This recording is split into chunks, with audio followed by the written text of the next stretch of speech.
আসসালামু আলাইকুম গাইস, আপনারা সকালে ঘুম থেকে উঠে দাঁত ব্রাশ করবেন কিভাবে দেখামু। এইভাবে উপরে নিচে, তারপরে এইভাবে দিবেন,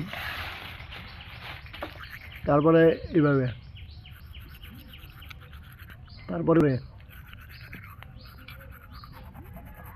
তারপরে যে ভিতরের অংশ, তারপরে দিবেন এই ভিতরের অংশ।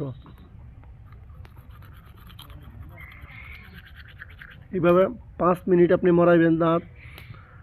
মনে করেন উপরে, এই ভিতরে, তারপরে এই ভিতরে, পুরো পাশটা যাতে পরিষ্কার হয়। একবার সাইডে, আবার ওই সাইডে, একবার ভিতরের দিকে।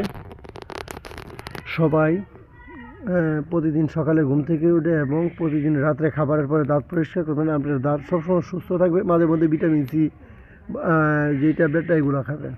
সবাই ভালো থাকবেন, সুস্থ থাকবেন। আসসালামু আলাইকুম।